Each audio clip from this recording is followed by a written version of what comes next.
Le travail que l'on a réalisé là porte sur la compréhension de l'évolution du monde dans ce que j'ai appelé la métamorphose numérique, et pour lequel la transition est l'étape de changement. Ce qui est important de comprendre, c'est comment ce monde va se construire en fait.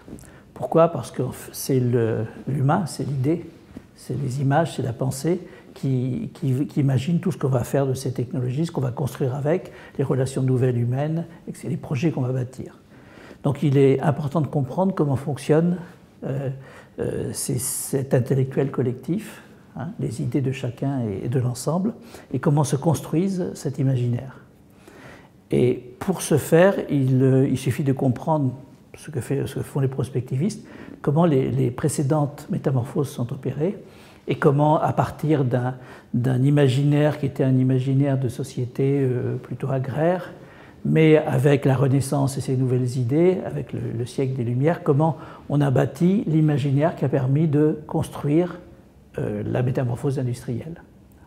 Et le problème que l'on a à résoudre, c'est, alors qu'on procédait avant par connexité d'un certain nombre de villes, de villages, etc., là, avec l'industrie naissante, avec les voyages, on a un monde d'une complexité nouvelle qu'il a fallu imaginer, construire. Et pour cela, on a défini des méthodes pour appréhender des choses très complexes en simplifiant cette complexité, en découpant un problème en problèmes qu'on savait résoudre, comment on architecturait tout cela, et donc avec des process très élaborés de construction de réseaux, de construction de systèmes de production ou de consommation. Cette complexité explose, elle était déjà grande, mais elle explose avec le numérique. Et puisque cette complexité explose avec le numérique, il faut imaginer la façon dont on va prendre en compte toute cette puissance nouvelle que le numérique permet dans les échanges, les interactions. Et donc, comme cette évolution peut être très, très rapide, très mouvante, très versatile, on ne peut plus se permettre d'attendre d'organiser de façon pyramidale tout cela, hein, parce que tout simplement les temps d'évolution sont trop longs.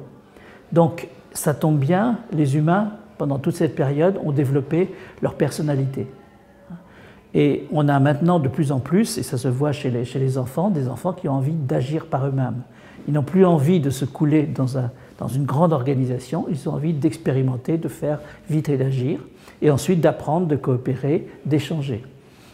Et pour cela, il faut effectivement que l'on ajoute une dimension de cohérence, qui est cette dimension de synchronisation autour d'objectifs communs, de valeurs communes. Et à ce moment-là, on peut très très bien chacun agir, contribuer, et tout ça s'organiser pour prendre en compte cette complexité. Si on arrive à faire cela, on va utiliser infiniment plus le potentiel de l'humain.